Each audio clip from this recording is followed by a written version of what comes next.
अगर मैं कहूँ कि अर्थ पर एक ऐसी मिस्टीरियस जगह है जहाँ से 50 शिप्स, 20 प्लेन्स और हजारों लोग गायब हो गए, जिसका एक्सप्लेनेशन हमारे समझ से बाहर है, तो आपको कैसा लगेगा? मियामी, बर्मुदा और प्यूर्टो रिको के बीच इस एरिया में एंटर होते ही कंपास काम करना बंद कर देते हैं। टाइम पासिस डिफरेंटली और ये बताने के लिए कुछ ही लोग जिंदा वापस आते हैं। बात हो रही है बर्मुदा ट्रायंगल की, जिसके पानी के अंदर कई डूबे हुए शिप्स और प्लेन्स पाए जाते हैं। ये है द मिस्ट्री ऑफ बर्मुदा ट्रायंगल। हमें अपने चाइल्डहुड से ही बर्मुदा की स्टोरी काफी फैसिनेटिंग लगी है। What can be inside the Bermuda Triangle? इसके राज क्या हैं और यहाँ लोग क्यों गायब होते हैं? आज हम एटलांटिस से लेकर अंडर वाटर ब्लैक होल तक सब थीरीज जानेंगे। अगर आप भी मिस्टीरियस वीडियोस देखना पसंद करते हैं तो वीडियो को लाइक जरूर करें ताकि हमें आपकी चॉइस का पता चल सके।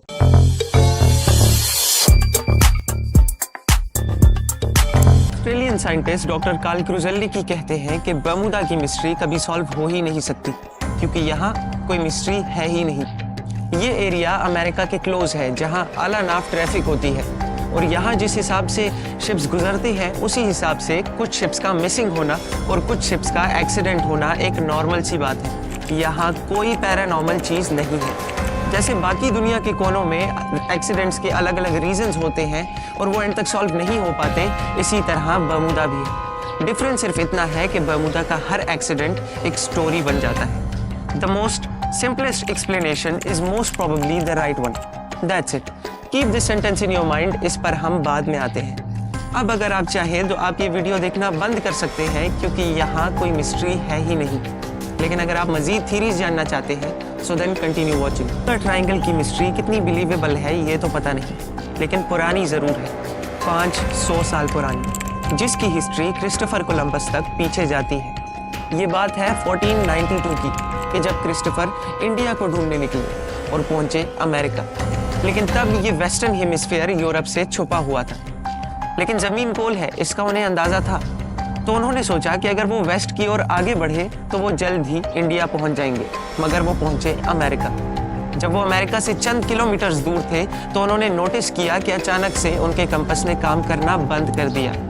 परिंदों ने जोर से चिल्लाना शुरू किया, दूर से जानवरों की अजीबोगरीब आवाज़ें आईं, आसमान के तारे घूमने लगे और ऐसा लगा कि आग का गोला पानी में तैर रहा है। लेकिन हो सकता है कि ये जस्ट वेदर हो या फिर उनकी इमेजिनेशन। अब बात है 1918 की, कि जब यूएसए साइक्लॉप्स वेस्ट इंडीज से बेल्टिमोर जा रही थी। ये कोई छोटी शिप नहीं थी दोस्तों, बल्कि 550 फीट लॉन्ग कार्गो शिप थी, जिसमें 306 लोग सवार थे और 11,000 टन ऑफ मैंगनीज, जिसकी वैल्यू आज के ज़माने में $6 मिलियन। ये डिटेल इंपॉर्टेंट है दोस्तों, क्योंकि अगर इतने वैल्यू की सामग्री एक शिप से जा रही है तो सिक्योरिटी भी होगी। इस एरिया में पायरेट्स का खतरा रहता है, इसीलिए बड़े शिप्स पर as a signal security feature distress signal भेजने की सलाहियत मौजूद होती है। लेकिन 4 मार्च 1918 को ये शिप बर्मुदा से गुजरते गुजरते अचानक से गायब हो गई। मिस्टीरियस बात तो ये है कि इस शिप ने कभी सिक्योरिटी सिग्नल भेजे ही नहीं। अगर किसी बड़ी लहर ने शिप को तोड़ दिया तो मलबा कहाँ गया? मलबा कभी मिला ही नहीं। यहाँ जो भी हुआ इतना फास्ट हुआ कि रिएक्ट करने का टाइम ही नहीं मिला। ऐसा क्या हुआ होगा? कुछ थीरीज हैं, जैसा कि शिप में जो मैंगनीज था वो अचानक से ब्लास्ट हो गया। फिर कुछ लोग कहते हैं बगावत हुई। कुछ वाइल्ड थीरीज ये भी कहती हैं कि समंदर से एक वाइल्ड ऑक्टोपस आया और शिप को खा गया। ये सारी बातें अमेरिकन नेवी की वेबसाइट पर मौजूद हैं। ये अमेरिका की सबसे सीरियस नेवल ट्रेजेडी थी, जो कि आज तक 100 सालों बाद तक अनरिजॉल्व्ड है। यूएस नेवल इंस्टीट्यूट कहता है कि ये इंसिडेंट के 100 साल बाद भी ये मिस्ट्री एक मिस्ट्री ही रहेगी। ये एक ऐसा इकलौता इवेंट नहीं है दोस्तों, चलिए और जानते हैं। 1840 में ब्रिटिश रॉयल नेवी की HMS रोजेली शिप गायब, क्रू के कोई ट्रेसेस नहीं।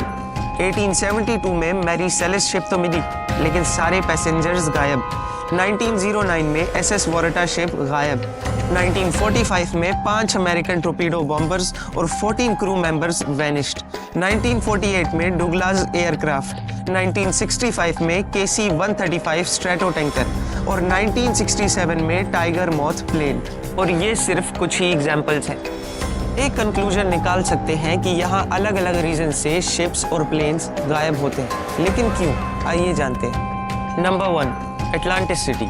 1969 में मिस्ट्री ऑफ एटलांटिस के नाम से एक बुक पब्लिश हुई, जिसमें ये बताया गया कि अटलांटिस एक अंडर वाटर शहर है जहां हमसे एडवांस सिविलाइजेशन रहती है, वही इन सब की डिसअपीयरेंस की जिम्मेदार है। ये थ्योरी कितनी सच है पता नहीं। Number 2, under water black hole. Black hole एक स्पेस फिनोमिनन है जहां एंटर तो किया जा सकता है लेकिन वापसी मुमकिन नहीं। बहुत से लोगों का मानना यह है कि यहाँ एक अंडर वाटर ब्लैक होल है जिसके करीब आने पर चीजें गायब हो जाती हैं। Number 3, Milwaukee deep. अगर आप ये सोच रहे हैं कि यहाँ पर डूबे शिप्स और प्लेन्स मिलते क्यों नहीं, तो मैं वो पहले वाली लाइन दोबारा से दोहराना चाहूंगा, that the most simplest explanation is most probably the right one.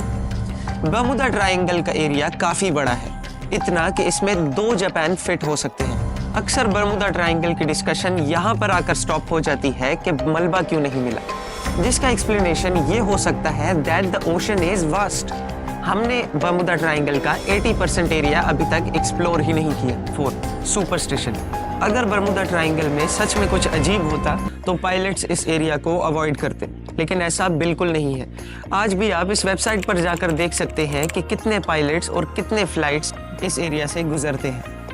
Superstition एक ऐसी बला है जिसकी वजह से हम हर एक चीज पर भरोसा कर लेते हैं जो कि रियल और लॉजिकल है ही नहीं।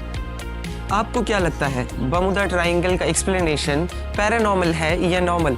हमें कमेंट्स में जरूर बताइए।